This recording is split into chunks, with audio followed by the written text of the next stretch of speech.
Kasi contemptible talaga yun eh. You are questioning the authority that was given to the Quad Committee. And when he questioned yung sinasabi nating karapatan natin na mag-cite in contempt ng mga resource person, ay that is contemptible. Ang sabi nila, binastos ko daw ang Kongreso. Kayong mga nakapanood, nambastos ba ako? Hindi!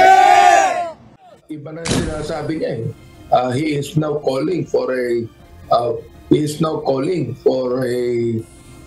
sa akin it might also be treasonous, you know, because he's now calling for a people's power to topple down the present administration. Hindi naman siguro tama yung gano'n. Tayo, ako'y nakatingin na ng pagkakakulong. Wala na akong takot para ipaglaban ang inang bayan laban sa diktador na gobyerno ng Marcos Jr.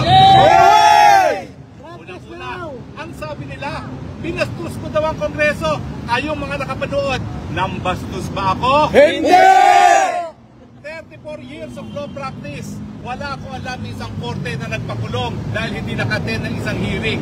Bakit sa Kongreso, isa sa 4 na hearing na naimbita ka, hindi nakarating? Bakit may pagkakakulong?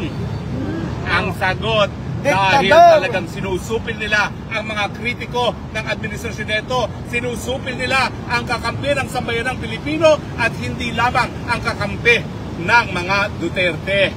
Tama! Hindi na po ito laban ng Duterte at Marcos.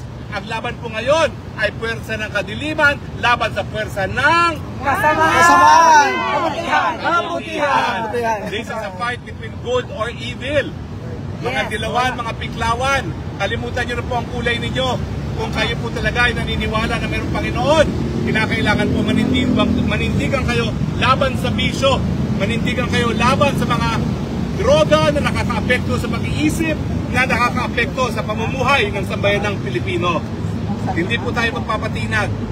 Alam nyo naman, kayo nakakita, 3 beses na akong umapir dyan. Hindi po yan investigasyon tungkol sa Pogo. Yan po investigasyon laban kay Harry Roque para mapatahimik si Harry Roque bilang boses ng sambayanang Pilipino. Tama, mali? Tama! Pero gawin na po nilang lahat.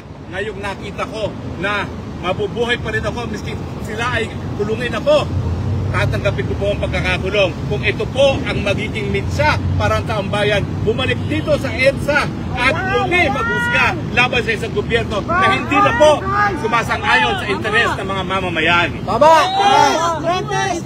Minsan po dito sa EDSA, tayo po ay nagpaalis ng isang Marcos. Dito po muli sa EDSA, bagamit tayo po ay kakaunti pa lamang.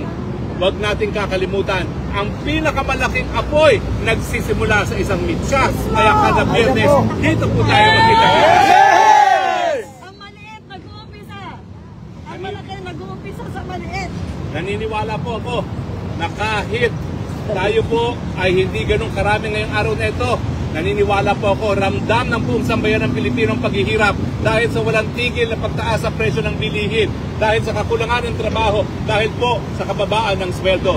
At naniniwala po ako na sa kabila ng lahat ng kahirapan nito, alam ng taong bayan na walang solusyong maibibigay ang Marcos Jr. dahil wala sa tamang pag-iisip na magbigay ng good governance sa ngayon.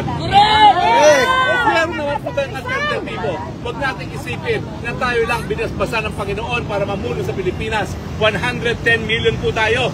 At yan po ang dahilan kung bakit meron tayong halal na vice-presidente na dahil siya ay nagbigay kay Marcos Jr. para maging presidente, siya ngayon ang Marcos Jr. Dahil kung siya ay gahaman sa kapangyarihan, ngayon po dapat ay President Sara Duterte. Tama!